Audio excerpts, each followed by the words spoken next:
Kuil Su mengutuk dengan keras, dia membawa dewa kekosongan, dia sebenarnya diusir oleh pria tercela Li Hai itu. Raungan marah menggelegar datang dari belakang. Kuil Su melihat ke belakang, perasaan bahaya, ada ketakutan di matanya. Jika Anda berani mengambil tindakan, Anda tidak akan bisa keluar dari sini. Kuil Su tidak lagi memiliki kesombongan seperti sebelumnya, merasa bersalah. Hanya dengan begitu Anda dapat berperilaku baik.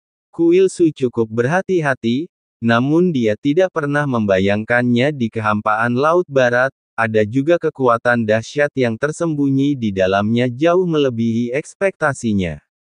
Xiao Yan berkata, "Kamu terlalu lambat." Suara Xiao Yan tiba-tiba meledak. Sosoknya muncul di depan Kuil Su, tinju Xiao Yan mengepal, tinju Xiao Yan mengenai perutnya, meskipun Kuil Su merespons dengan cepat sambil memblokir dengan kedua tangan, namun armor dewa kekosongan di tubuhnya juga merasa terancam. Lonjakan itu berubah menjadi perisai, terjadi ledakan. Suara teredam dengan suara pecah terdengar keras, dan suara Kuil Su yang menerima kekuatan pukulan ini, perisai di tubuhnya hancur. Dampak yang saya alami tidaklah ringan. Merasakan krisis hidup dan mati, sosoknya tiba-tiba bergerak, dan cahaya hitam muncul di tangan. Sosok Kuil Su berteleportasi ribuan kaki jauhnya, dan Xiao Yan terus mengejar Kuil Su. Tidak mungkin melarikan diri dengan cara ini, Xiao Yan berkata, armor dewa kekosongan mereka menjadi lebih kuat lagi. Pukulanku gagal melukainya secara serius. Xiao Yan menginjak guntur di bawah kakinya, teruskan pengejaran. Arai dimulai. Tepat saat Xiao Yan mengejarnya, ketiadaan yang semula ada tiba-tiba dipenuhi dengan 9 bola cahaya ungu kehitaman yang mengembun dari udara tipis. Kekuatan dahsyat tiba-tiba menyelimuti Xiao Yan dan sosoknya tiba-tiba mandek di tempat. Untungnya formasi ini tidak bisa menghentikan Xiao Yan. Formasi ini dapat menjebaknya setidaknya selama 10 napas atau bahkan setengah batang dupa, seharusnya cukup untuk menunda. Kuil Su tidak bisa lagi mengendalikan begitu banyak formasi. Dia hanya melihat ke belakang dan pupil matanya tiba-tiba menyusut hingga seukuran lubang jarum, dan tubuhnya gemetar. Seluruh pasukan dimusnahkan. Kuil Su tidak menyangka semuanya terjadi begitu cepat. Ada puluhan ribu prajurit Taiksu, dan prajurit Taiksu ini bukan prajurit biasa. Namun memiliki kekuatan keabadian dan di bawah perlindungan kuat dari Void God Armor, bahkan dewa yang abadi tidak mungkin memusnahkan mereka semua dalam waktu sesingkat itu. Perang sesungguhnya telah dimulai hingga sekarang faktanya, itu hanya bertahan untuk sebatang dupa. Saat ini tidak ada seorang pun yang tersisa di lautan ketiadaan di sekitar kita. Yang mengambang hanyalah tubuh dan lengan Taiksu yang patah. Dan sisi lainnya, tidak ada korban jiwa. Kekuatan yang benar-benar menghancurkan sangat kuat. Apa kekuatannya? Dari mana mereka berasal? Bagaimana bisa begitu kuat? Kuil Su bingung. Dia masih ragu dengan penglihatannya. Itu membuat jiwanya bergetar. Bagaimana mungkin? Di mana formasiku? Kuil Su tidak melihat formasinya. Yang paling membuatnya takut adalah tidak melihat Xiao Yan.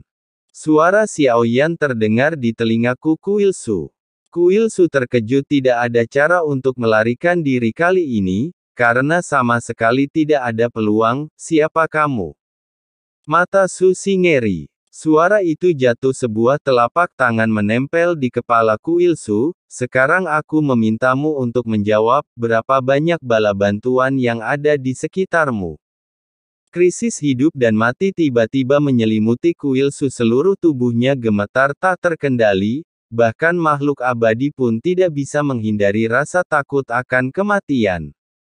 Dan, seorang jenderal Kuil Su tidak berani menyembunyikannya.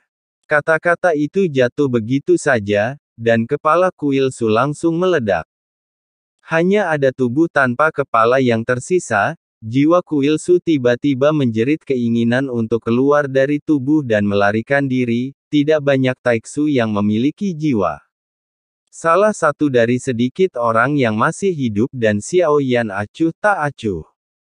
Kekuatan jiwa Xiaoyan segera menyelimuti jiwa Suji, menyebabkannya tidak bisa bergerak. Xiaoyan langsung menggunakan teknik pencarian jiwa padanya. Xiaoyan tidak punya waktu untuk berbicara omong kosong dengannya, bala bantuan dari Taiksu akan segera tiba. Ratu memintanya untuk pergi ke Netherworld Utara, pasti ada alasannya, jadi saya tidak bisa tinggal di sini lebih lama lagi, bahkan jika kita bisa menghancurkan sebagian dari Taiksu ini, tidak ada gunanya. Jenderal Meng Shen, orang terkuat di sini, sekarang Xiaoyan dan yang lainnya belum meninggalkan kehampaan di Laut Barat. Ini seharusnya hanya kekuatan Taiksu yang tersisa di sini. Dari jiwa Suji, kenangan yang didapat Xiaoyan sangat terbatas.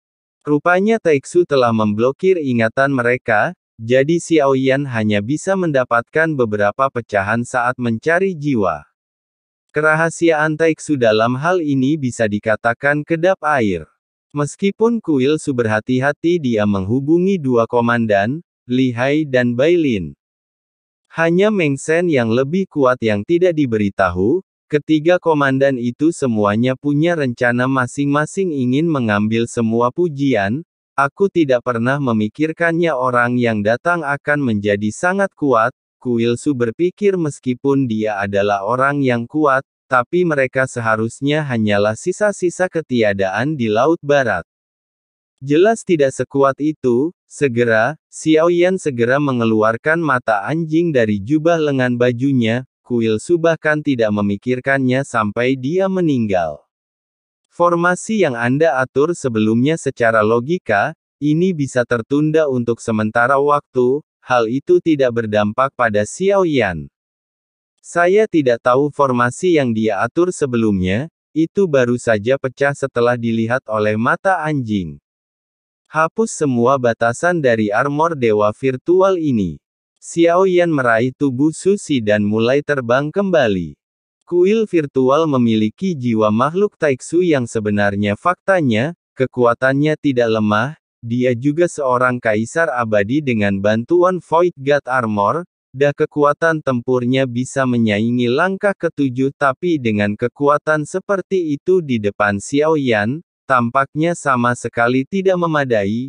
Jika bukan karena banyaknya harta dan senjata yang dimilikinya, dia bahkan tidak punya kesempatan untuk berurusan dengan Xiaoyan. Tuan anjing berkata, aku bukan budakmu. Bisakah Anda bersikap lebih sopan saat berbicara? Gou Yan mengutuk dengan marah. Xiaoyan meliriknya dengan dingin. Gou Yan segera teringat kenangan buruk itu, dia mengucapkan beberapa patah kata. Ikuti saja apa yang dikatakan Xiaoyan, mata besar bersinar dengan cahaya biru, dan mayat prajurit Taiksu di sekitarnya dan sebagian besar armor Void God belum rusak. Ada puluhan ribu armor dewa virtual di sini, jika bisa digunakan kekuatannya tidak kecil. Xiaoyan segera mengeluarkan bendera penenang jiwa, dan panggil Ye Tian. Dari bendera awan hitam ungu muncul berubah menjadi sosok berambut ungu, sepasang mata ungu berkedip dengan cahaya aneh. Lihat apakah kamu bisa menggunakan armor dewa virtual ini pada boneka iblis. Ia memiliki bonus besar untuk kekuatan tempur dan kekuatan pertahanan. Xiaoyan memandang Ye Tian dan berkata, Ye Tian tidak tahu apa-apa tentang Void God Armor. Ye Tian hanya tahu kata baju besi, dan dia melihat bola hitam seperti cairan yang melayang di sekitarnya.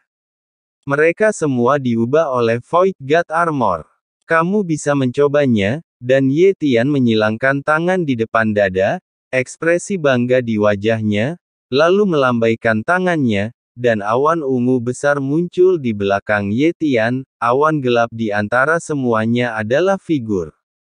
Ini semua adalah mayat yang dikumpulkan oleh Ye Tian, dan boneka iblis yang halus, kulit mereka pucat, kedua matanya berwarna ungu, ada gas berwarna ungu di mulut dan hidung, titian melambai, Sesosok baru saja terbang keluar dari awan ungu itu, tiba di depan Xiao Yan. Melihat pemandangan ini, orang-orang kuat dari dunia kuno abadi dan setan di sekitar kita, setiap tampilan menunjukkan kengerian, mereka semua jelas merasakan fluktuasi luar biasa yang memancar darinya.